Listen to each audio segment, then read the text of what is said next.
this size of group, and we welcome you to the conversation. I think it's going to be an engaging and stimulating conversation, and we have entitled this webinar, Listening to a Movement, referring to the restorative justice movement, if you will. And this is going to be a conversation, but primarily we're going to be hearing from two of the key facilitators who went around the country to do some intensive listening to practitioners and other key thought leaders and writers, academics, authors, activists in the field of restorative justice. And we'll get into the logistics around that and all in just a moment. Sonia Shah is one of our guest presenters today, and she took the role of lead facilitator, and it was a real pleasure to work together with Sonia and Sarah. Sonia is an associate professor at the California Institute of Integral Studies. She's been facilitating restorative justice and trauma healing processes in her family, community, university, and in prison settings. She has over 20 years of experience in social justice education, and she currently facilitates groups for survivors of sexual harm and people who have committed sexual harm. And she's been doing some great work around that with Justice Beginnings Collaborative, a Justice Beginnings Collaborative called Project Ahimsa, which she started in 2015. She has trained hundreds of facilitators in trauma healing and restorative justice practices.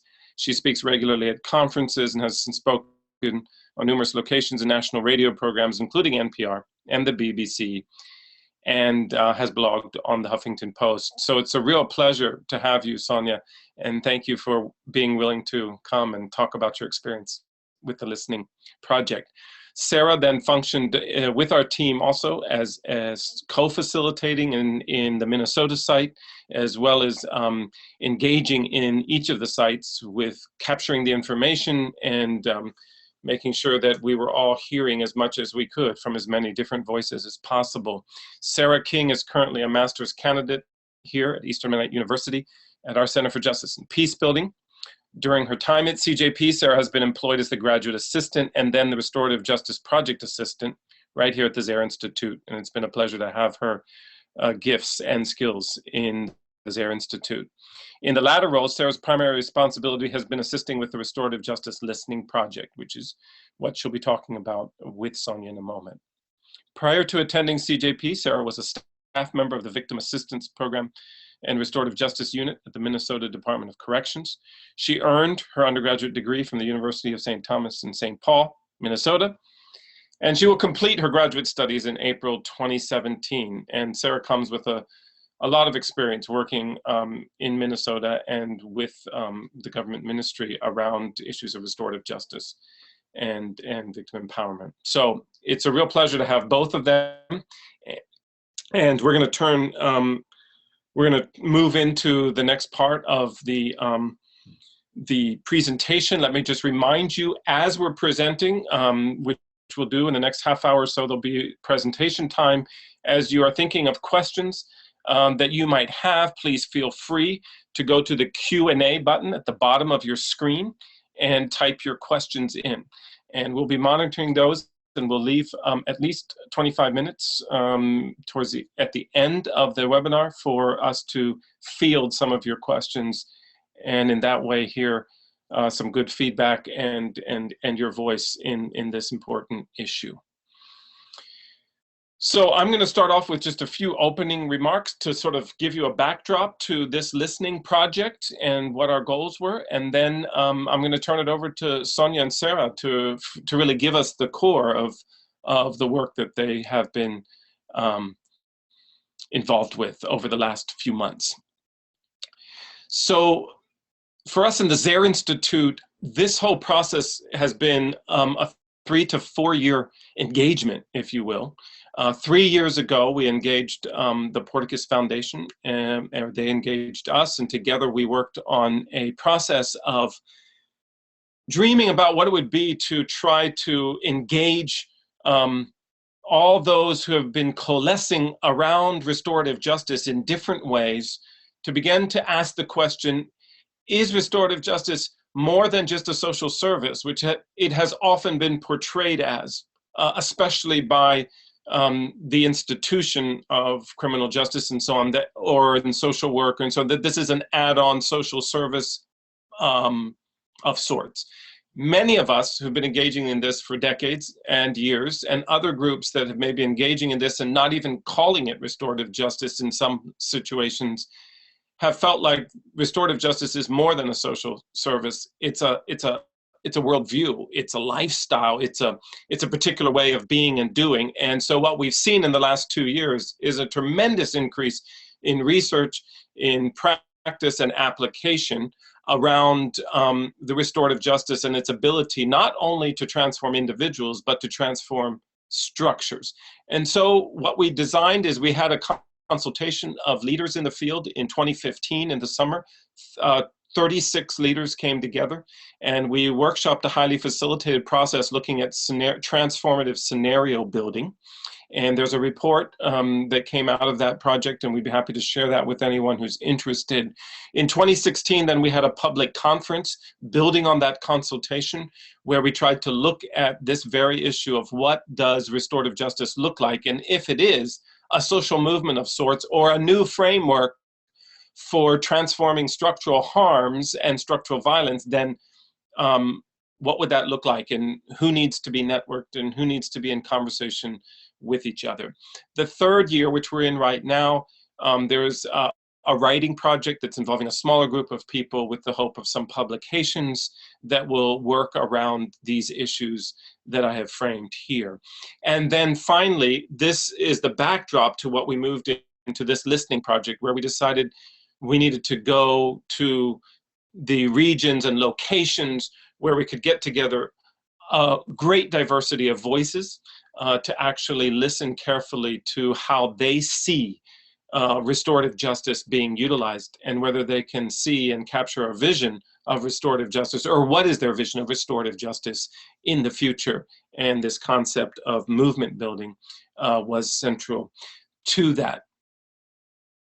Our intended outcomes in this listening project were to engage the wisdom and experience of thought leaders and local practitioners, as I mentioned already, of restorative justice, to understand the landscape of the restorative justice movement. We had a sense that there was this new energy, this pulse, this movement, and we wanted to say, if that's the case, can we have intentional conversation about it and intentionally accompany each other, building coalitions, and see if there's a way in which we can undergird this movement more intentionally. We also wanted to examine successes and challenges that are area specific and identify issues that are movement specific. So we felt like we had a sense that there was cross-cutting themes that we would find that would sort of identify this restorative justice process as a movement, not just a social service that would be is similar from one place to the next. We also were fully aware that part of the reason why restorative justice is effective is it is a frame that allows us to contextualize it quite significantly. And so we knew there were specific contextual practices that were really important to learn from, but not necessarily could be replicated elsewhere. Fourthly, we wanted to provide a cadre of restorative justice funders, which are starting to gather with an understanding of the impact and direction of this restorative justice movement as we see it. And these funders are folks who are looking into funding into the future, and it seemed that they're willing to engage in a different kind of funding conversation, one that was more looking at systems change, one that was looking at long-term funding and breaking some of the bureaucratic and systematic sort of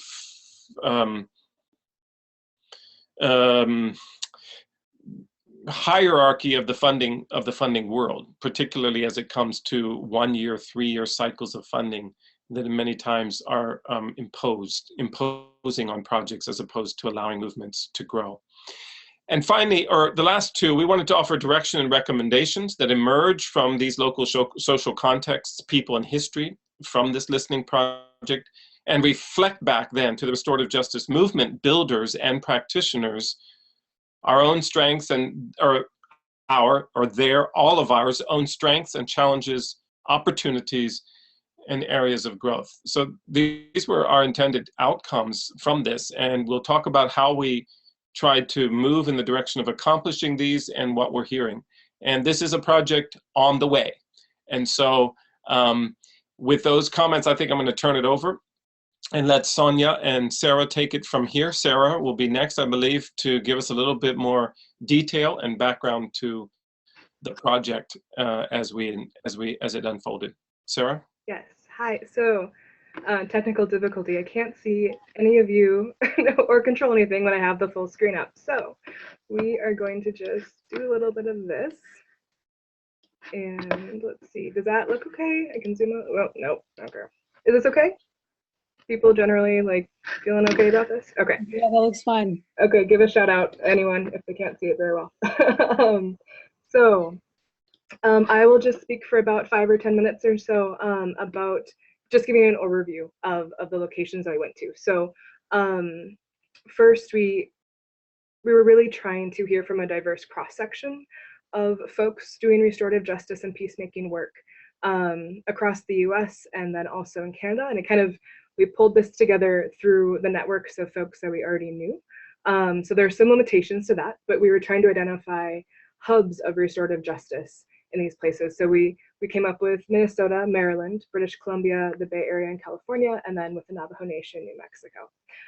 So through those 5 sites, we were able to gather with 120 participants. Not all of them were restorative justice practitioners, but most of them were, or their work intersected with RJ in some way, which kind of accumulated to about 1,018 plus years of experience or practice wisdom, which I think is really, getting to the heart of what we're trying to accomplish in terms of hearing from as many voices as possible, but the depth and the breadth of what we're doing. So Sonia designed the facilitation, and we had a template that was used at each of the sessions, but each of the sessions were tailored to each site, I would say. And Sonia will talk more about that later. But we had some large group processes where people could do some community building and reflecting back with each other. We had breakouts in the morning around strengths, barriers, connectors, and dividers. And then also breakouts in the afternoon around sustainable funding, coalition building, and movement building, or other. So sites, especially there, could kind of pick their own topics, show up to whichever group they felt like they needed to speak to or wanted to. And sometimes there was one person in the group, and that's okay too. We just collected all the information that we could. And so it was interesting to see what people were drawn to. And then we also did a participant survey. We had a 77% response rate overall. And I will talk more about that in just a second, and what some of those preliminary findings are. So this was just kind of the basic template of how the listening sessions, what the process was at each of the sessions. Okay, so we started this whirlwind tour with Minnesota. So just to preface, we started the planning of this in late November, early December, with the end goal of having things kind of wrapped up in April and May. So we had a pretty quick turnaround. So we started with Minnesota in late February. There was up to 24 inches of snow forecasted, which thankfully did not fall. But that was a good scare for a second there. I helped co-facilitate that one. And as Carl mentioned previously, Sonia just was lead facilitator for all of these sessions. And so we had about 20 folks, and the vast majority of people in the room were practitioners themselves. And we were really trying to capture both the Twin Cities, Minneapolis, St. Paul practitioners, but also folks who were doing work out in rural areas in Minnesota. And that was, I think Minnesota was the site that kind of had probably the biggest concentration of rural voices. So that was good. I'm glad that was able to take place and people were able to make it. Maryland, we turned around, and 2 days later we were in Maryland doing that facilitation. Lauren Abramson was the co-facilitator there, and she is the founder and co-executive director of the Community Conferencing Center in Baltimore.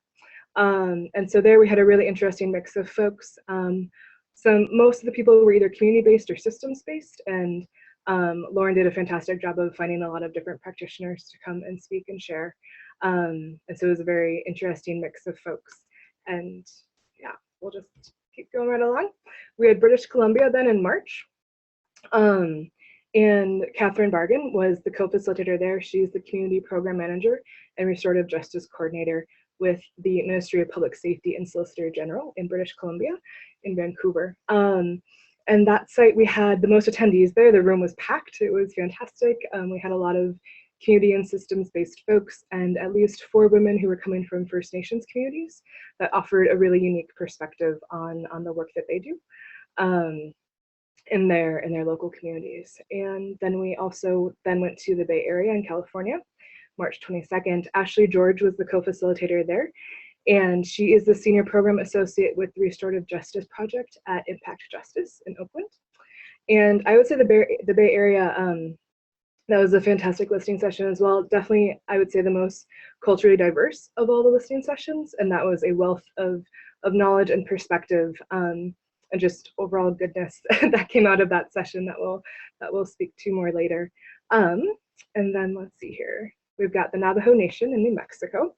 We ended March with that site. It was in Crown Point, and the local co-facilitator there was Chief Justice Robert Yazzie. So he's a professor at the Navajo Technical University and a retired Chief Justice of the Navajo Nation. And so that session was was a bit different than the other listening sessions. We designed the questions differently. And there were, I think, maybe 3 non-Navajo people in the room. Otherwise, it was a fantastic gathering. There was, most of it was spoken in Dene, their language in the Navajo Nation, and so that presented its own challenges, but also a really amazing experience to be able to be a part of that. But Justice Yazzie was able to pull together a wide variety of people working in peacemaking in the Navajo Nation, and also for folks working in the legal system and with human rights and schools and all sorts of different intersections with their peacemaking traditions. So that was a very valuable experience. And then we had our final convening, which was not technically a listening session. It was more of a kind of working group dialogue facilitation. And so we had 17 folks there. Carl, Sonia, and I kind of all helped co-facilitate that one.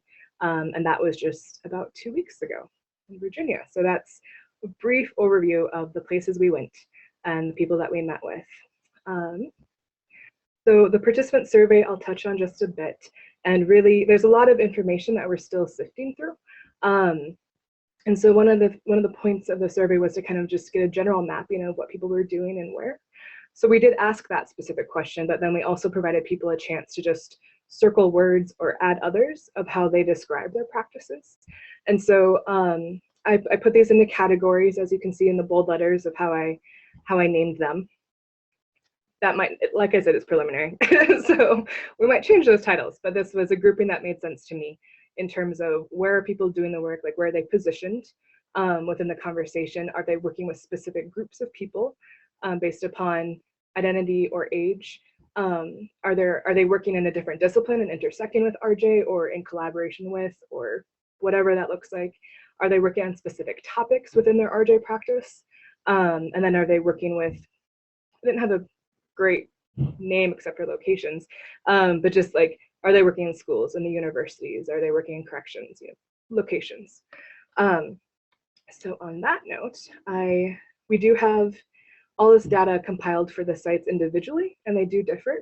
But then I put all of it together for all the sites. So this is what it looks like for everybody combined. So overall, most of the folks were saying that they're doing community-based work, that they're working with youth. And then all 3 of these, which I guess isn't too surprising, but the K through 12 schools, the criminal legal system, and then diversion of any form. So both schools and criminal legal diversion are the top 3 ranking locations in which people are doing this work in these particular sessions. And then in terms of topic, trauma healing was the one with the highest responses. And then we've got social justice, racial justice, and workplace conflict. And then intersecting disciplines, victim and survivor services, community organizing was next. And so it's just interesting also to see, like environmental justice, some folks are doing that, but a lot aren't. And what does that conversation look like? I mean, I think, some of this data is pointing to our strengths and also where some gaps might be or some learning edges. So we also collected some data around funding.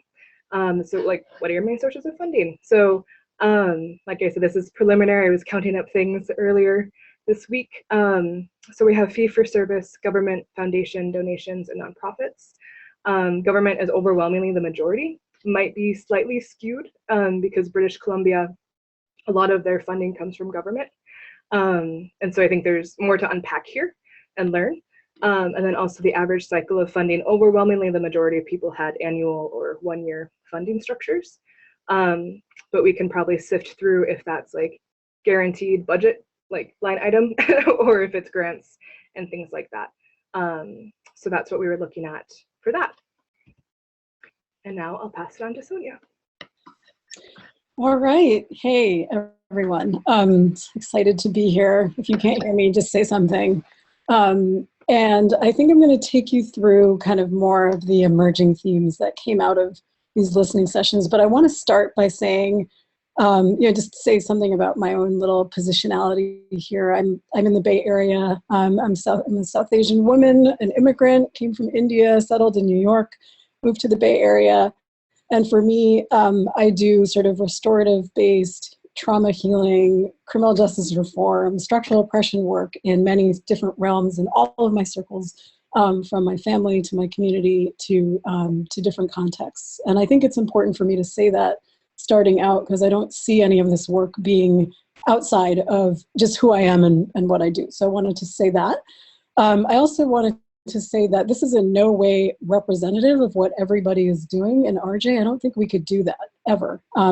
This is a cross-section representation. So, when we get a slice of the pie, what does it tell us just about who we are and what we're doing? And I think doing this sort of project, I will say that both Sarah and I felt a tremendous amount of carrying a weight of responsibility to listen and hear all these amazing things and all this wisdom of what people are doing, and then try to turn it around, integrate it, create some themes, and make some meaning out of it. And so this is our sort of humble attempt at some meaning making that will continue to grow and evolve and has many iterations. So the first thing I want to jump into is just this notion, and that really helped me actually as we were doing this project along the way, as we were doing this listening, is to see that there are really different distinct locations of restorative justice practices, peacemaking. And I'm going to say something about the terminology in a minute. But that if we try to see it all as one thing, I think that's where we get very confused about, like, what are the definitions and what's the language we use. And I think if we look at them, and what I saw is seeing the difference between Indigenous and Aboriginal practices, community-based restorative justice practices and peacemaking, and people that are working or pushing up against the justice system and institutions. And they're very, very different. And in a way, the location, if we really think about our context, our history, our community as a driving force, and we start from there, that really defines what RJ is for us, what language use we use, the strengths and challenges, and it all flows out of there. So that was very helpful for me in this process of really trying to tease that apart, and maybe it could be helpful moving forward.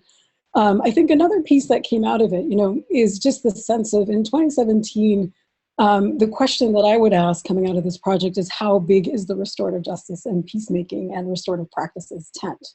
How big do we want it to be, right? So what is our starting point when we talk about restorative justice? Do we start by talking about Indigenous paradigms of circle and peacemaking? Do we start by talking about Howard Zehr's kind of interruption in the criminal legal system and those three questions?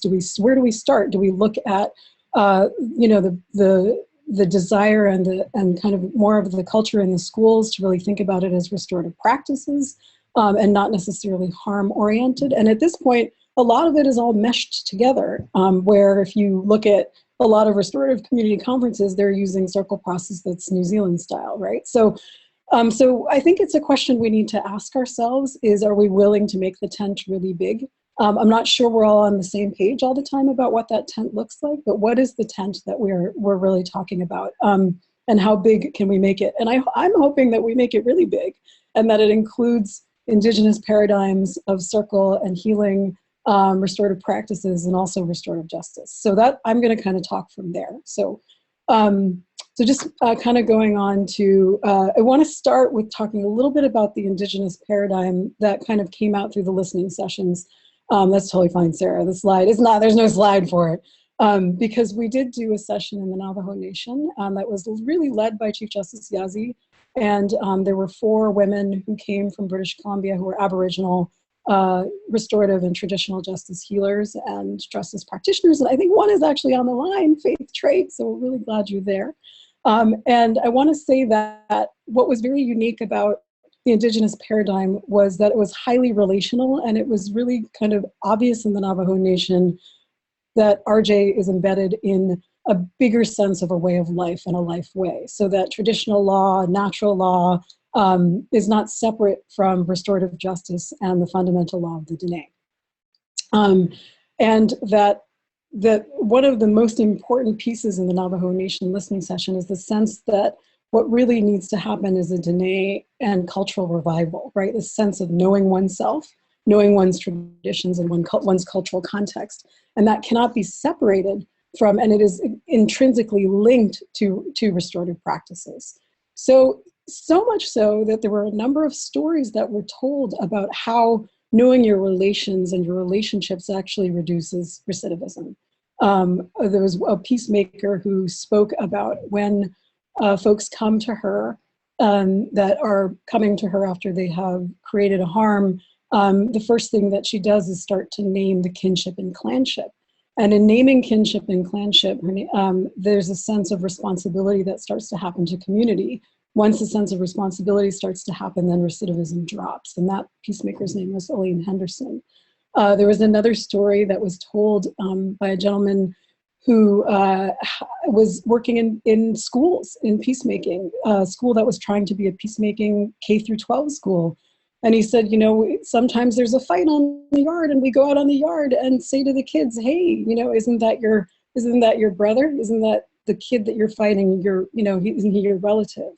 And when the kids kind of have some recognition that they might be fighting with their relative, it sort of decreases the harm, right? So the sense of that sense of relationship was a big piece in the Navajo Nation listening session, as well as how the fundamental law of the Dene really has to be a part of all aspects of really increasing kind of the work that's happening in the Navajo Nation.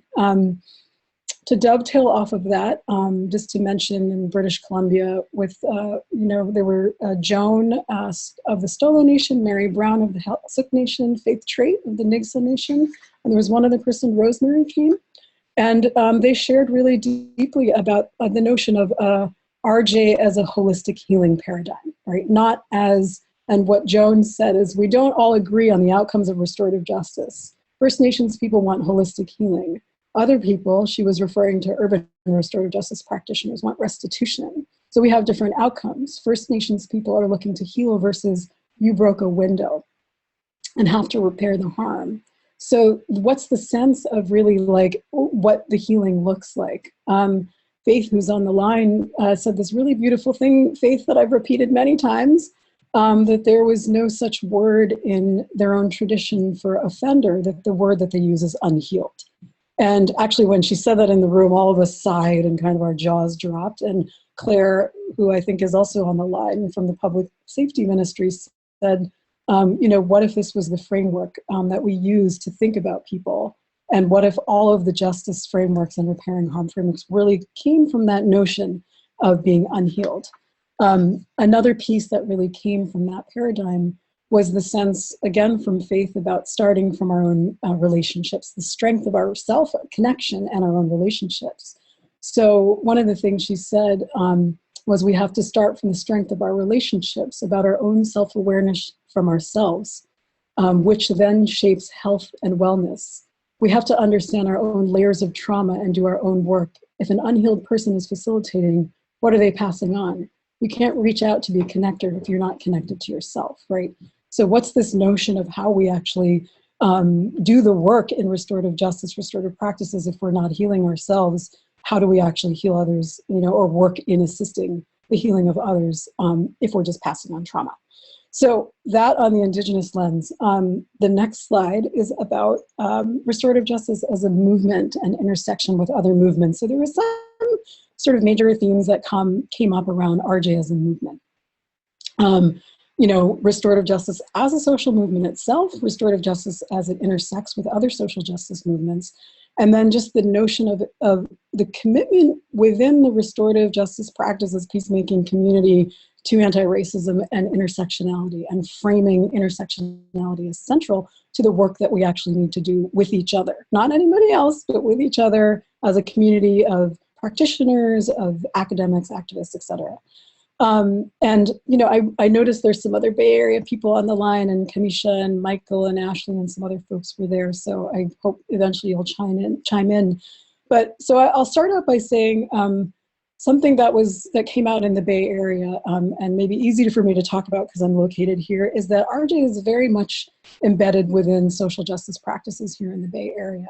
There were 22 out of the 26 people in the room were people of color that are deeply engaged in other kinds of movement building, intersections with racial justice, youth justice, ending mass incarceration, sexual and domestic violence, historical harms, so many different kinds of social justice, criminal justice reform movements that, and I think a lot of folks here kind of live that. So there wasn't so much of a question about separating out, like, is this social justice or is this restorative justice? It was sort of like, well, this is kind of what we do, you know, and we're using a restorative justice frame.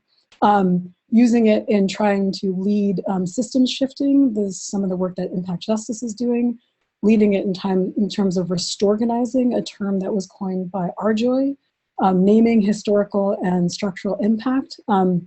I think I know David Newsom is also on the line. There's kind of some really amazing work that Oakland Unified School District is trying to do, and the magnitude that they're trying to do to work with restorative justice practices in a school system that has 20 RJ coordinators. So there's a lot of sort of innovation, I think, happening in the Bay Area. The other questions about restorative justice in relationship to social movement really came out, how do we see its relationship to social movements, really came out in British Columbia, in Minnesota, and in Maryland quite a bit.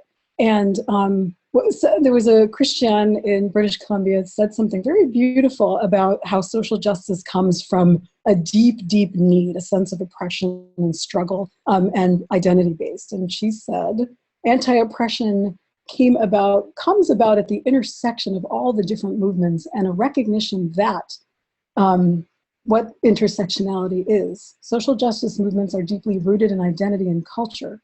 In RJ, we talk about things in terms of victim and the harm and offender and what they've done. We in RJ use equality a lot, meaning everyone is equal in a circle. And oppression, it's equity. Difference of recognition that everyone needs different things to succeed. How will RJ processes provide equity as well? How will they provide both opportunity to victims and offender and that label, but shed those and really work towards a sense of identity? So that was a big theme, right? The sense of what is the social justice movements coming out of struggle, coming out of identity and culture, RJ coming out of sort of a set of practices. There was a lot of agreement that RJ could be a really useful tool to lend to other social justice movements that don't have a tool to work around conflict and harm. At the same time, and this came out as well, is that if RJ practitioners aren't really steeped in understanding historical impact, anti-oppression, intersectionality, structural harm, how can they really be helpful to social justice movements if they don't really understand that lens? So those were some of the dialogues that kind of came out of this. I think one of the things that both really got brought up in Minnesota and also in British Columbia is this notion of wanting to do anti-racism and anti-racism circles in our own restorative justice community, and really make a commitment to that within our own community. So tensions and scaling up, I'm moving down to D, and I'm going to just talk for about 5 more minutes, and I think we want to make sure that there's enough time for Q&A. So I'll talk about D and then maybe just really quickly work through the rest. This became a big issue, this notion of scaling up and integrity of practice, right? We all kind of know we're getting bigger, and there's a lot of worry. What does it mean to get bigger? What does it mean to do a good job when we get bigger? And what does it mean to stay true to a kind of a wisdom that is birthed out of kind of community and about a direct wisdom experience, and not necessarily be based on certification, right? So, you know, this notion came up in Baltimore, and maybe I would just call it like different pillars of wisdom. And what is wisdom? What makes a good practitioner? And if we break that down, one of the things that came up in this small group is that people that are in community, there's community wisdom. You're from that community. You're a directly impacted person. You have direct experience of something. That brings you wisdom. You actually have some skill. You've done some training. You have some aptitude. That's a kind of wisdom. And what is your capacity? Not everybody's a great facilitator, and we kind of need to say that out loud a little bit more, right? What is your capacity to track, to hold space, to understand trauma, all that kind of stuff. So if we look at community wisdom, direct experience wisdom, aptitude, skill wisdom, and capacity wisdom, perhaps those are more useful ways to thinking about what makes a good practitioner and having integrity of practice, right? This came up in so many different ways. British Columbia is doing a project around trying to create standards that aren't, and you know, even when they said that word, it was said very tentatively, like not trying to be something that we prescribe that everybody does, but what are a set of guidelines that folks can ascribe to? Can we come up with those sets of guidelines? Like I said, again, in Baltimore, this was sort of what was mentioned. And in the Bay Area, there was a beautiful list that got created in some of the small groups about naming the tensions between these things, these sides. So, right, so how do we as practitioners have humility and self-reflection and at the same time have confidence as circle keepers? How do we have fidelity to basic principles and practices and at the same time have fluidity and adaptability? How do we make sure that we're in circle before we keep circle? How do we allow ourselves freedom to fail but not allow ourselves off of the hook? How do we avoid co-opting and colonizing Indigenous practices and at the same time honoring Indigenous roots? How are we sufficiently excellent at training without certifying? How are we, you know, all these things, fundability versus realness. How do we really empower youth leadership and at the same time let kids be kids, right? How do we make these things affordable, particularly trainings affordable, because folks in community can't afford to take a lot of the trainings that usually the demographic are people that can pay, that are white or, you know, or relatively privileged middle class folks. So those were some of the big things that came up around the tensions and scaling up, and I think that's going to be a big theme moving forward. And then just to mention the tension with systems partners, right? This notion that restorative justice is seen as a quick fix versus restorative justice as a paradigm shift, right? And it came out a lot in talking about Oakland Unified School District. There was a conversation about how with one of the brothers that was in the room that he was saying, you know, classroom teachers often want us to just come in and fix everything that's broken in their classroom because they have bad classroom management skills, right? So teachers looking to RJ as being this quick fix to fix my bad classroom strategies, as opposed to being something that's really a paradigm shift. And how do you as a practitioner really push up against that, push back on that, and really insist on the paradigm shift? How hard it is to insist on the paradigm shift when you're working in big systems. David Yusin mentioned one of the things that's really important, and the critical actors are the teacher leaders that really get RJ, that really get RJ and will do it no matter what. So who are those people? Who are those teacher leaders and social workers and all those folks that are actually working in the system, that are pushing up against the system, that really understand RJ as not a quick fix? So those are some things I would say there. And then I'll just really quickly touch on the next slide. Just real quick, you know, I would say that everybody, you know, 135 people in all the sessions really understand that we want to live our values. You know, we want to walk our talk and we want to live it from the micro to the macro level. We're not always doing it, but we're really committed to doing that. And that was just a beautiful thing to see, how much sort of deep sensitivity there was to living the values of being in relationship and community in restorative values. This sense of connection to self and self-awareness and self-healing as a starting point. And then just want to mention the emerging theme of bottom-up organizing, right? The sense of collective and collaborative approaches.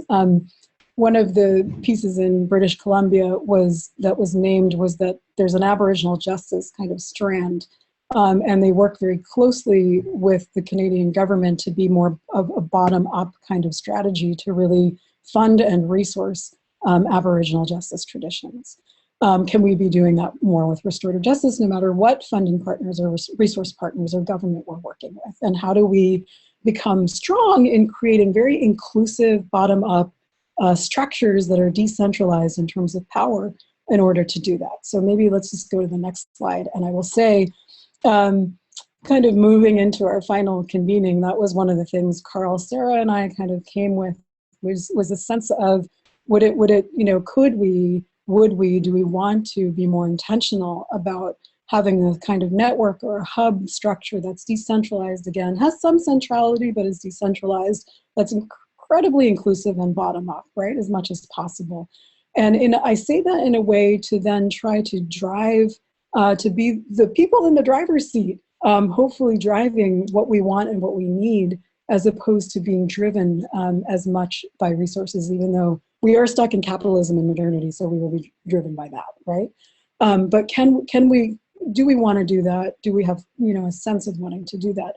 One of the things that I noticed in the final convening is that a couple things, I mean, I think in our final sort of gathering, which was just, you know, kind of a working group conversation, is that people have a different relationship to structure and what structure means in terms of power and inclusivity.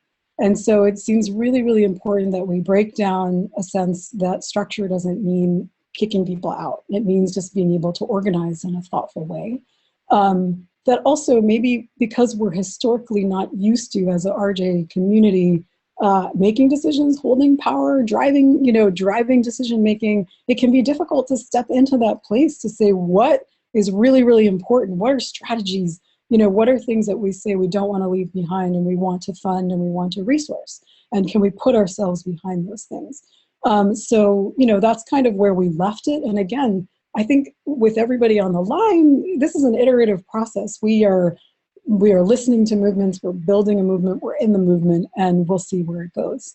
And then the last piece was there were some breakouts around sustainable funding. And you know, the only thing I would say about that is there were a couple of really interesting points. One was this notion that resources will often go where coalitions and movements are.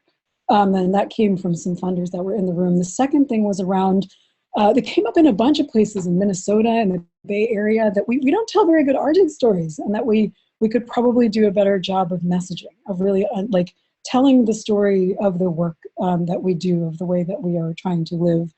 And what I'd like to put out there is also just not being siloed from funding communities and having more inclusivity of the funding community within the conversation itself. And so we did in the room, in some of the gatherings, have some people from funding communities there. There's so much more, but those were the big, big emerging themes.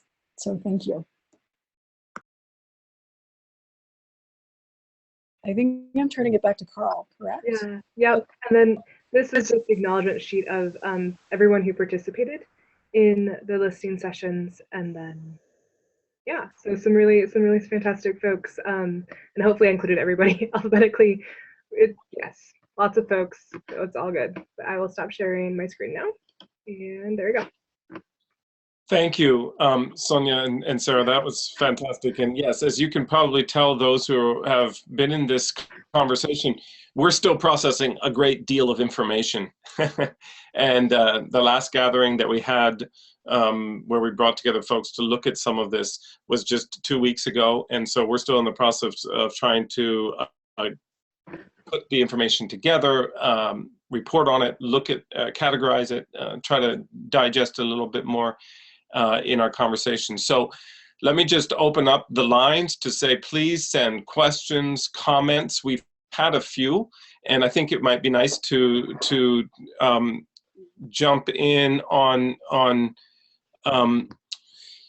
some of the questions we've been hearing, but I would welcome more, please. As you're seeing the kind of content that's coming out here. I'm imagining you have lots of questions coming from behind it, because this has been very much of a theme, you know, broad strokes of what we're hearing. Some of it might be surprising, some of it might not be. All of it has significance as to how we imagine this field that I think we all care deeply about, whatever you call it, field, discipline, movement, service, this restorative work about. And so would love to hear from you. Please send questions in. There was one question about commenting on funding a little bit more, and I wish I could get the voice of some of those resources that are right here in this webinar with us to be able to speak. Unfortunately, technology is blocking that a bit, but I would welcome anyone to make comments on funding experiences they have, especially new funding. But let me just read one of the comments.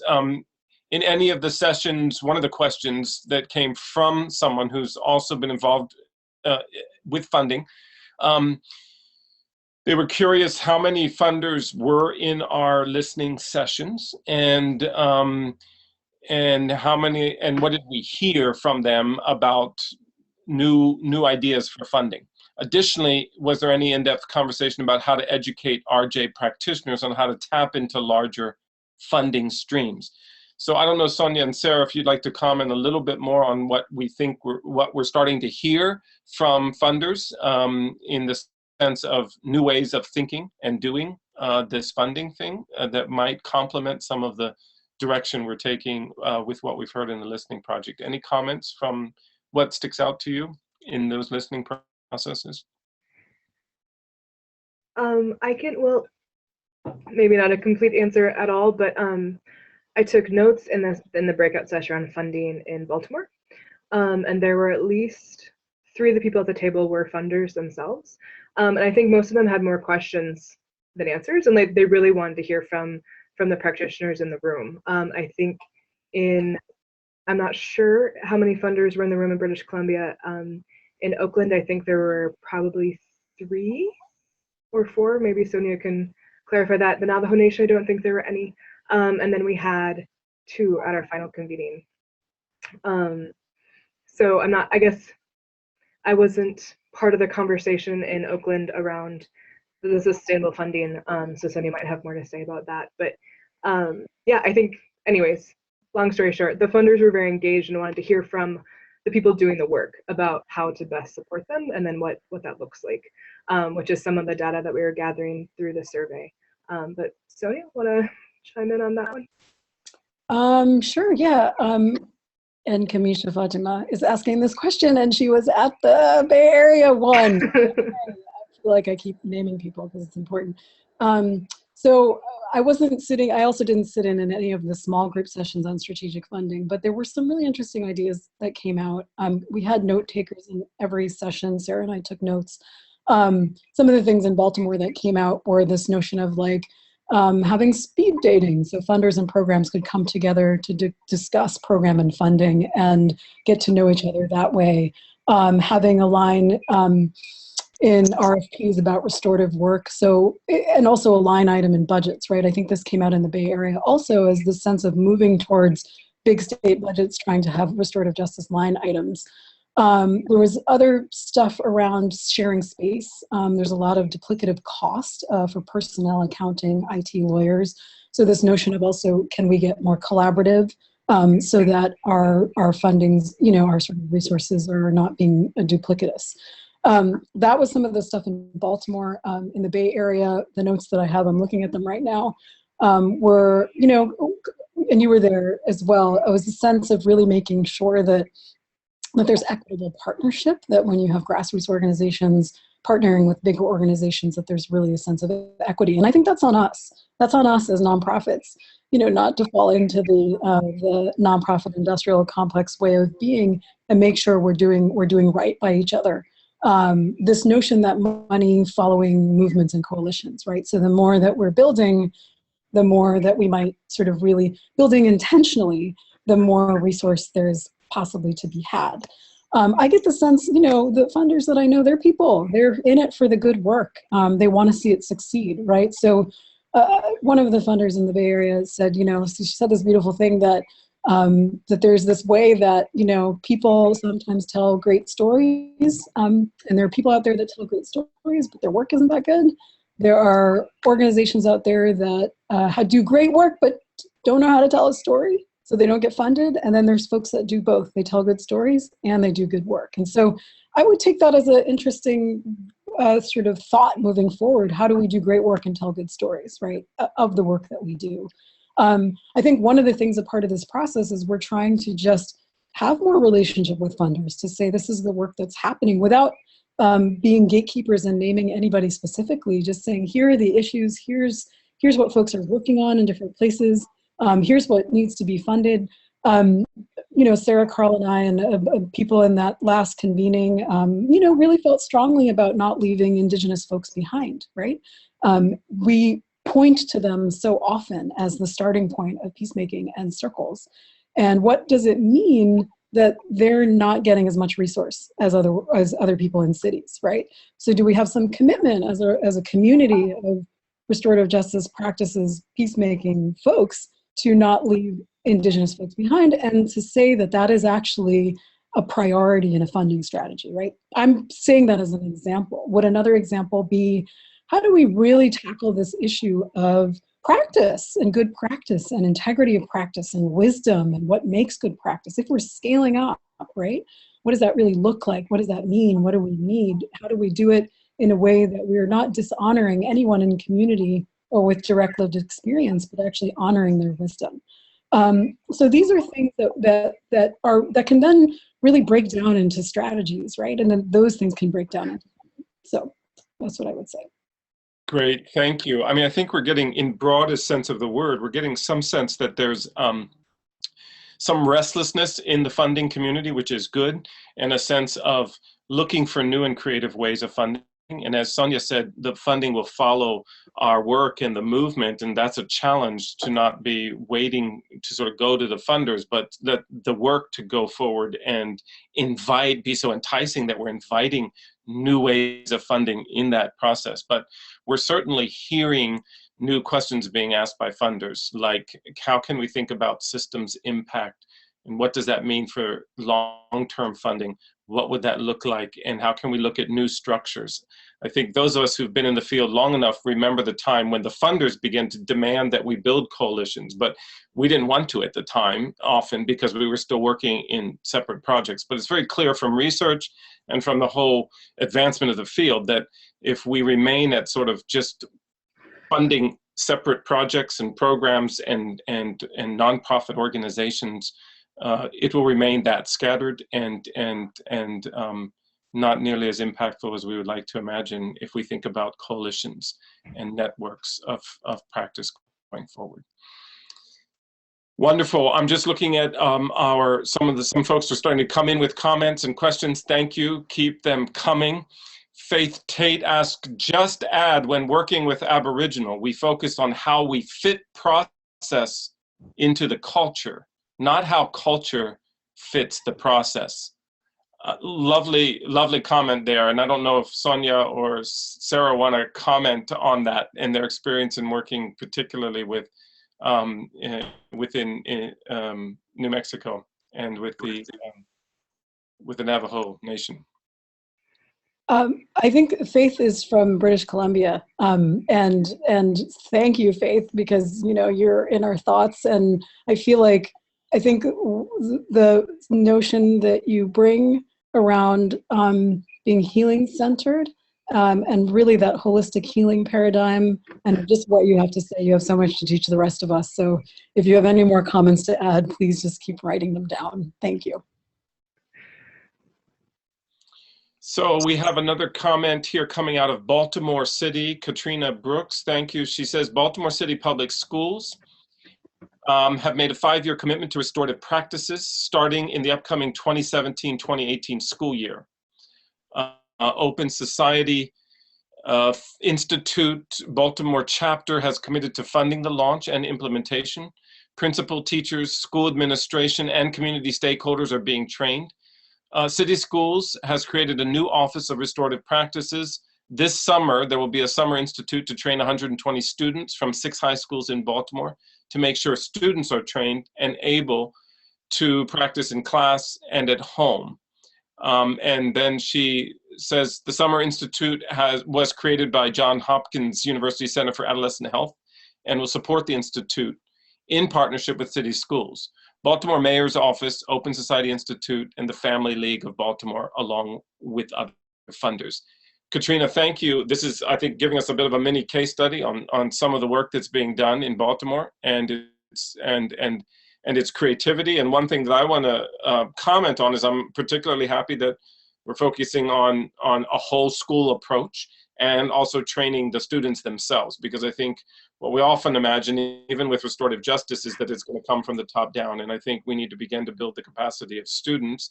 And we know that in places like Oakland, where it's been very successful, the students have worked very effectively in their levels of influence all the way up to where they meet with others in the system, in the hierarchical system of the school. And so we sort of need that bottom-up, bottom-down approach. And I would commend that in this situation. Sonia, Sarah, any comments on that around the schools? Yeah, I want to add 2 things because I see them on the strand here.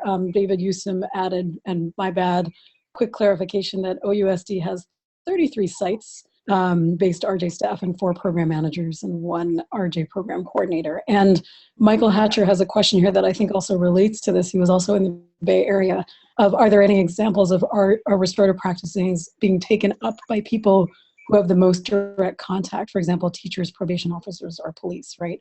I think this whole piece around systems and institutions is a big territory.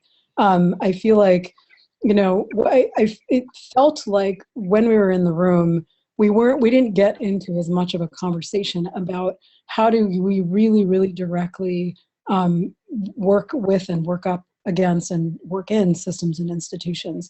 To Michael's question, I don't know of probation officers or police directly saying, I'm going to start and do RJ, but maybe you guys do know that a little bit more. I see more people kind of being interested and particularly working around the trauma healing lens. I'm working with some law enforcement folks around that. But then I also think about it as like, we're all people, right? And a lot of this is birthed out of one's own desire to kind of do something around addressing harm that's different from necessarily the roles that we're in. So, I mean, I know in the Bay Area, one of the things we talk a lot about is just this community, the notion of doing RJ in community. It's not even about, you know, having some person in authority be the person facilitating, right? And that even, I mean, Malachi mentioned this in the Bay Area, that even when we have a facilitator, there's a sense of a power differential. You know, shouldn't we just be training each other and ourselves to kind of just do this within our practices? And it's definitely the way that I'm trying to work around sexual harm and domestic, more around sexual harm, is it's not really about me facilitating a process. It's about embedding a process in dealing with sexual harm in families where families have capacity to talk about stuff in themselves. And so, yeah, I feel like this is a really, really big question in terms of how we engage and what's happening around the country in terms of engagement with law enforcement, with schools and school districts. And I'm sure there are some of you on the line, Katrina Brooks and David Newsom, you have a lot more experience with stuff like that. If I could add real quick, in Minnesota, there are a few people who are coming to mind in terms of direct contact who also do RJ and are RJ practitioners. Or I'm thinking of one probation officer that I worked with in corrections who participated in a circle, saw the benefit of it, knew he wasn't probably the best person to be running the circles, and so invited other people in to do that. So I think this looks differently, right, depending upon the location, and that there are certainly some people who've taken that upon themselves. But I think, right, that's the difference between the grassroots people being in personally motivated to do so versus the top down, like this is the program that we're going to be doing now and everyone needs to get on board. But I think there are certainly pockets of that. And so, Michael, maybe we can connect you with some of those folks if you want to continue having that conversation, yeah, with folks who are doing that. And Michael, let me say a little bit. We've had some webinars on this. Next week on Wednesday, we'll have another webinar at the same time with Vanessa Wesley from the Chicago PD. And she'll be talking about the work that they've been doing with police and the community around restorative justice and restorative practices. Let me just say, there are a number of places where it's growing, especially with police, and an effort to look at police as sort of first line response, and that they have a lot more discretion than we're imagining often, and that they're taught in the sense of how they decide what to do when they respond to crisis situations or calls or come into situations where there's a great deal of conflict or harm that has occurred. And so we're finding here locally in Harrisonburg, we have a restorative justice coalition that we've put together that involves schools and the police and other universities and community folk, and we're mediation centers and so on. And we're working at trying to think about what would this look like to sort of advance restorative justice in many different sectors so that it becomes common knowledge, and that the community understands this as an option in many different sectors in many different ways. We are also aware that there's a lot of work being done around police in the Boston area, police and restorative justice, the Chicago police and restorative justice work, and there are other bits and pieces around the country. We as the Zehr Institute also brought together a small group of police folk, law enforcement folk who are using restorative justice or trying to in various places. So this is a growing movement. It's very new. So we're not quite sure what it's going to look like. Carl, can I add one thing? Yeah. One of the things that, and it's interesting just reading this feed and thinking about questions that are coming up that maybe in retrospect I wish we had added to the listening session, was perhaps folks that are really working with systems and institutions. How are you working with them? What are the tensions that come up, right? Like Katrina has written again that you're training police as a part of the Baltimore City schools, and that you're doing this big schools project. What are the successes that are working? What are the tensions that are coming up working in a big school system, right? I know folks in Oakland had a lot to say about that. There's nothing hunky-dory about what's going on in Oakland schools. Like, if anything, there was a lot of frustration about what it means to be in a broken school system, right? So what does it mean to be really, really trying to, I talk to Sujata all the time about, what does it mean to really do pre-charged restorative community conferencing diversion when you're coming up against justice systems that don't want to do that. So that feels like a very, very big conversation that, I'm hoping as this moves forward, that's almost like a bucket area that we can add to folks that are in law enforcement, that are in schools, that are really, working in that sort of systemic way with RJ to kind of have these learning conversations from each other. One of the things that I think that people did mention that were in systems was the sense of, this wanting to not make RJ the RJ in a box thing, right? And the sense that really wanting to make sure that it's seen as a paradigm shifter and not as sort of, here's a boxed approach that just has a quick fix. And so I know that there's a little bit of tension in our own community about that, and that's something that we seem to probably need to work out. Absolutely. Yeah, great feed that's going on here. We've heard from Sarah in the she's commenting on the Department of Corrections here in Missouri. She says, do restorative justice, but in my opinion, it's very watered down. Gardening, dog programs, and quilting. Very neat activities that should be available to our brothers and sisters who are incarcerated, however, not really RJ. And those few programs that are real, victim-offender dialogue, are so deeply underfunded that they're not truly, they have not truly operated in years. I think, that's Missouri, but that's a story that we're hearing in many different places. And I don't know if we want to comment a little bit about that and how we might want to think about mitigating in those circumstances. Yeah, I mean, I would just add that, yes, I hear that all the time. I do a lot of work, intersection with corrections, and restorative justice is the sexy word.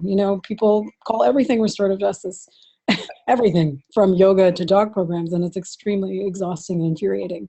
And I mean, just tiring, right? And so I think, it feels like as something grows in its momentum. It's something that we have to keep naming and keep working with and keep pushing up against. But maybe, Sarah, you also have something to add. From working in the Department of Corrections in Minnesota. I mean, yes.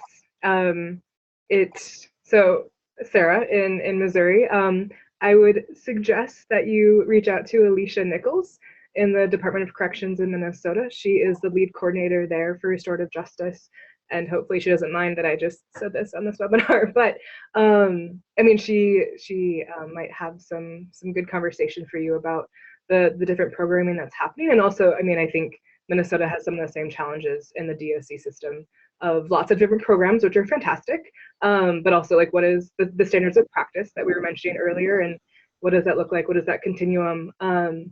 And these things that should be happening, but then also like the VOD programs, the surrogate program, like all these other RJ programs that are probably more grounded in being like victim, offender, community, and whatever words you want to use, those who have harmed, those who have been harmed, and what that looks like, and especially when funding is such a huge concern. So if you want to shoot me an email, I can give you her name and contact information if you guys want to chat at all. So. And Sarah from Missouri also mentions that the DOC often says, and here's the tension, we already do that. And exactly that's the point. I think that's what we're wrestling with, and we feel there's a new tide turning around this sort of sense of us becoming the net widening extension of the system, and thinking more about what does it mean to have change agents that are thinking differently and working differently within the system, and change agents working outside of the system. And part of the problem is we've always had that, but they haven't been talking to each other either. So what would it mean for us to think more seriously about the coordination of that talking together and collaboration from change agents inside and change agents outside? I think social movement theory would tell us that we have to have those folks thinking differently, acting differently, then also communicating and collaborating.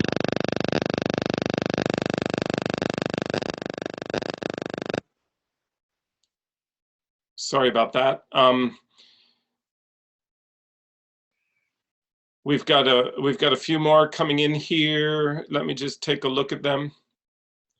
There's some comment here from Darren. Thank you, from British Columbia. We believe on the policing side, he's talking about, we believe that the RJ practitioners should be from the community. We believe that we should be part of the process by referring to the programs. The issue here is the programs do not receive sustainable funding, which is something we've been hearing, yeah. And thus training is low or non-existent, which gives issues to legitimacy of the program. It's a cyclical effect. And yeah, I think we're gonna have to think about new containers for funding if we're gonna really see this work go forward. But at the same time, we also have to think creatively about how we're willing to use our time and energy and our commitment to the vision outside of just the funding we receive.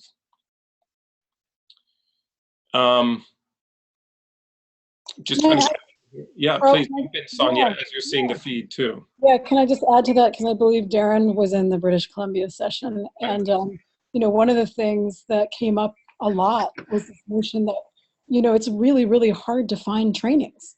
And I've had that experience. I know my colleagues have had that experience. And to really have trainings that are much higher profile and easier to access and subsidize, that was a big thing. You know, higher profile, easier to access and subsidized.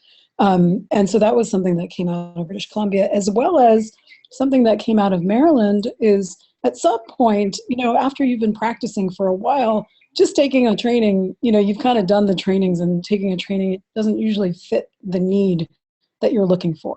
So there was this notion in a lot of the sessions that just the connectivity that we have in ourselves is really helpful to building a sense of what do we do next, right? So practitioners talking to practitioners, practitioners having more practice groups, just being more connected so that we can actually, when I have a problem, I want to go to somebody that knows a little bit about, has been doing this work for a while, and I know that if I just bounce some ideas through a group, a practitioner group, I'm probably going to get a lot of ideas back.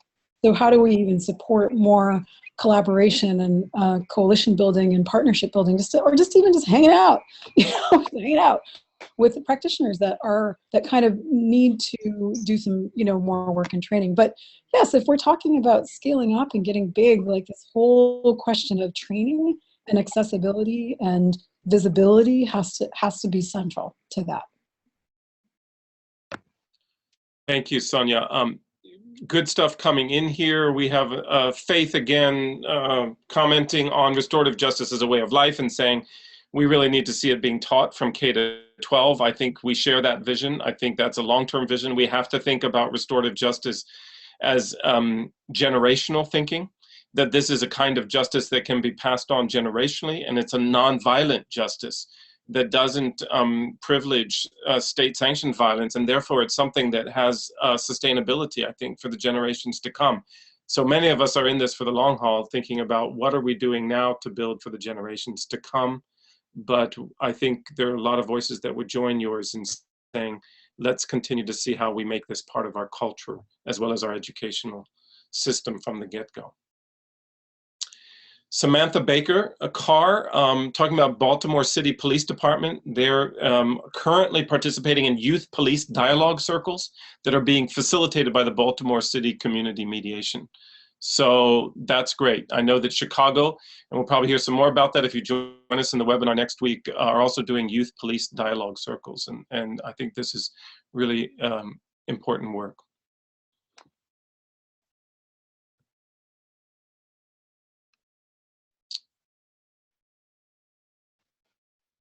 We have another comment here. Some of the tensions including working with systems that serve and support the same youth, but operate in silos and traditionally do not communicate across systems.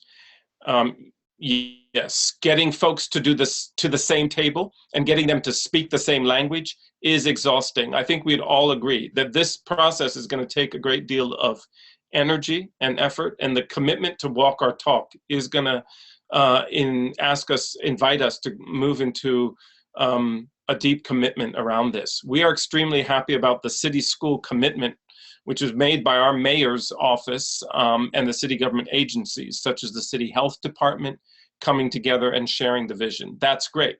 I think there's this movement around looking at how could we make cities more restorative across their sectors.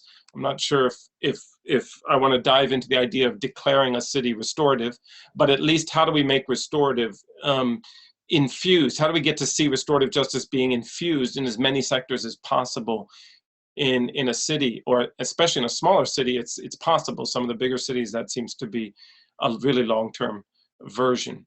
But thank you for working at these gaps and making sure that the youth voice and community voice stays strong and present at the decision-making table. This is another emphasis by in this comment, and we would say absolutely. That's the only way we're going to see this. The shift in power on where is the decision making, where is the locus of ownership, where is the locus of redistribution of resources, both financial and human. And we need to relocate that in many ways, recenter it at that level with the youth and the community. Those are two critical comments there. Sonia, Sarah, you want to jump in on any of that? Yeah, I mean, I'm looking also at the last comment that John Kuchar wrote around, relational engagement and holistic healing. And I think, in the fundamental level, we get back to like everything having to be grounded in like really, really good relationships, really healthy, trusting containers and relationships, and that sense of holistic healing, right? And that the minute that we start to get into the other stuff is when we start fading away from the intention of what we're doing. And so I feel like, as much as we can keep going back to our values and those values, whether we're working in urban settings or rural settings, the Indigenous Paradigm, systems and institutions, that seems to be central. Just wanted to add that. Absolutely. And I think we all know that coalition building is not as easy as doing our own thing. But I think if we want to see this grow and have a cultural shift as a movement should, we're going to have to commit ourselves to what it means to build coalition. And sometimes our restorative justice work starts with a lot of external work so that coalition can be strengthened and trust and relationship can be built between organizations which in the past may have competed for the same funding, and think about what would it be to come together and vision together and then find the funding together. I think that's what we're going to have to see as the next wave if this movement is to be sustained. Have another comment here from Sherry Silverstein. Thank you. Another term that is also being used for everything under the sun besides RJ is trauma-informed. I'm wondering how much collaboration you see between people advocating for RJ and people advocating for trauma-informed public health solutions. Here at EJUSA, we talk about trauma-informed responses to violence, and we believe RJ is a critical component of that. We're doing dialogues with police and community in Newark, New Jersey, and we're using a trauma frame rather than an RJ frame, but we understand that it's all coming from the same analysis. Sonia? Yeah, I have something to say to that. Hi, Sherry. I've talked to Sherry and I've talked about this before. You know, it's interesting for me. I feel like, what's our starting point, right? Like, you know, my starting point is about reducing harm on all levels, like structural, interpersonal, like increasing connection and relationship and decreasing the way we hurt each other. And within that, you know, I know that my nexus is somewhere between restorative justice, trauma healing, structural oppression, and criminal justice reform. It's kind of all of it and none of it at the same time, right? And I think what happens is we get sort of even being siloed into like being like, this is about restorative justice. It's almost like we're letting the kind of compartmental you know, the paradigm of compartmentalizing dictate how we talk about things. So I wonder what it would look like if we were to just really shift our thinking in terms of what is our starting point? Like, you know, is it reducing the way we hurt each other and increasing our relationships? Then how does trauma fit into that? How does the public health notion of trauma and trauma-informed fit in? How does restorative justice fit in? How does structural harm and oppression fit in? How does intersectionality fit in? How does all of that fit in? Because there's a constellation and combination of things that have to work together to make us actually safer, to make us actually more healed, you know, to make us actually feel more free, to have more agency, and to be in more connection. So what's our end goal? I almost wish sometimes we would start there.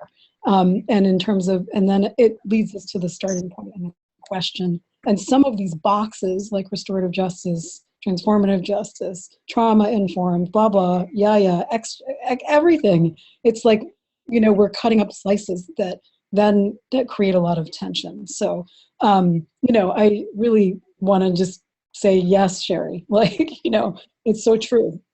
And these things really need to work together. And thank you for just putting it out there like that. Right. And I think there's great overlap in the trauma field and psychosocial support and restorative justice. And yeah, we can separate out the frames. I think they complement each other. I think they are separate, though. I don't want to collapse them into one big conglomerate of stuff, but I think they are very complementary, and I think it's important that we continue to have these conversations across these disciplines. I would add quickly that when we were asking people to describe their processes and practices, trauma healing was something that ranked very high with the RJ folks who were responding to that. So I'm not sure how that might translate into advocacy on the topics, but I think there is certainly right, an intersection of that work. And just a brief sharing, I have a colleague here who has traditionally been more in the trauma field, and she's going through her first RJ process, and we were chatting about that, and she was like, even the prep work feels like it's trauma healing. Like I feel better even just having someone hear me, because the RJ practitioner who's facilitating this is actually invested in listening to me. So right, I think we're talking about different levels here, and this is a bit more micro, but I think we are seeing some of those intersections in people, you know, from either side of the line being like, oh yeah, we're both, this is connected when we're doing all this work together. Fantastic. Well, we're nearing the end of this time, and I really appreciate the rich and textured comments and questions that have been coming through. I just want to, there was Sarah from Missouri also put out, it reminded us that Michael at Longmont Community Center, Justice Center is working directly with police And you can see more about their work at www.icjp.org. That's Longmont Community Justice Center in Colorado. So for those who might be interested, you can take a look at that online. Are there any other comments, Sonia and Sarah, you would like to make as we start to wrap up our time here and turn it back over to Kajungu soon? Sonia, go ahead. No, go ahead, Sarah. Go ahead. No, I just thank you for folks for attending the webinar and for listening. And again, thank you to all those people who were able to participate in the listening sessions themselves. And there were a lot of, I think we've already said, like, there's no way that we could get to everybody in the amount of time that we had. So this is just kind of the first step in this. And so we're very thankful for those who could participate and hoping to hear from those other voices as well in the future. So it's been a really rich experience, and we have a lot more unpacking and distilling and all of those things to do. So thank you, all of you. Yeah, same thing. Just want to thank everyone, and it's been an incredibly humbling, beautiful process, and definitely walked away learning more than giving. So really appreciate that. Thanks. There is a last comment here I'm going to read. I'm grateful to be able to join you all. This comes from George Babaeng. I apologize for coming on late. I am Babaeng and I'm in Buffalo, New York. When I came online, I heard the comment that RJ is a way of life. That is where I am at. And one of the first things I had to do and continue to do is deconstruct the paradigm that I grew up in my own head, and then begin to encourage others to do the same thing. For me, it is about how we view ourselves and therefore how we view the world and other people. It actually, for me, begins with how you see yourself and then begin to adjust your view based on how you heal your own damage. And we have all been damaged by the systems that we grew up in. So when we talk about trauma-informed work, that analysis fits into everything because we have all been traumatized. I see you are closing up, so I look to join you the next time. Peace. Thank you, George. That's a great comment at the end there. And I just want to say, thank you. There's a number of folks who internally commented on feeling like this is helping us feel a bit more connected across the work of RJ in this nation and in North America. So thank you. That is our aim. And there'll be more time to talk about this in various settings and in various platforms. So we want to say appreciation to all who joined us today for this conversation. Kajungu, over to you. Thank you so much. Again, my name is Kajungu Samson Tori, and I'm a graduate student at the Center for Justice and Peace Building in Harrisonburg, Virginia. I work as a graduate assistant for the Zehr Institute, and I have a couple announcements to share with you all. First, upcoming webinar. The Spring of 2017 webinar series was recently finalized, and its theme will be Building Bridge from Margins to Center. Each webinar will feed into the theme of the June 2017 National Conference on Community and Restorative Justice. As in the past, all webinars will take place on Wednesday from 4:30 to 6 p.m. Eastern Time.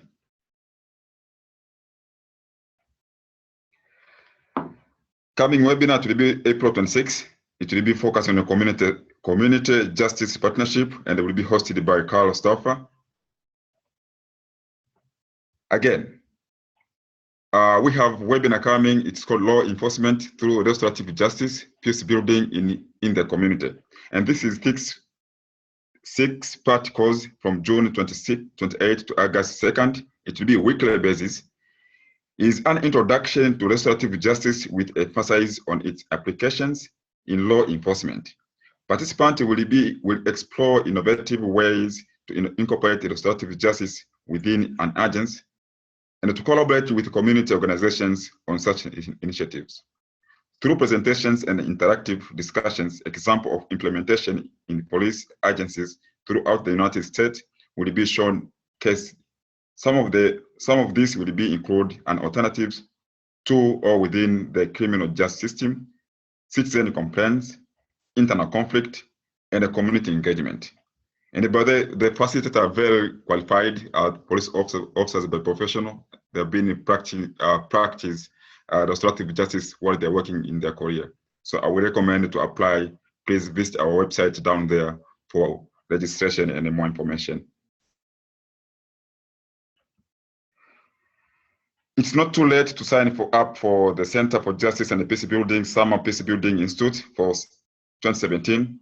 SPI is 4 weeks intensive during May and June, offering 20 different courses. If you're interested in taking an intensive course or restorative justice, here are 3 of the options available during the curriculum. All of these course options are available online. We have another online course. It's called Restorative Justice. Start August 29 to December 15, 2017.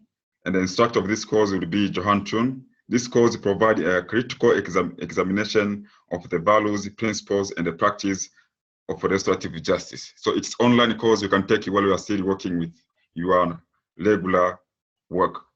Please visit this website down there or email direct to that email provided down there on the slide. Strategic for Trauma Awareness and Resilience, otherwise known as STAR, is a research-based training program that brings together theory and practice from neurobiology, conflict transformation, human security, spirituality, and restorative justice to address the needs of trauma-impacted individuals and the communities. This program is designed for individuals and organizations whose work brings them into contact with populations dealing with current and historical trauma. There are several opportunities to receive STAR training. Currently, there are four. Level 1 session will be provided in Virginia and Pennsylvania, and a level 2 training at EMU here, Virginia. If you're interested in participating or have any question, more information can be found online. Graduate Certificate in Restorative Justice. This certificate is 18 credit hours with equal focus given to conflict analysis and the practices. Restorative justice studies and elective, which could focus on monitoring and evaluation, psychological trauma, and etc. The certificate can be completed through a number of courses offered through the annual Summer Peace Building Institute or through a combination of 1 semester on campus and one during the summer term. Restorative justice in education. If you're interested in the intersection of restorative justice and education, there's a master's in education with restorative justice concentration. This is 15 hours graduate certificate in restorative justice in education, and it can be used by a variety of professionals working in education setting.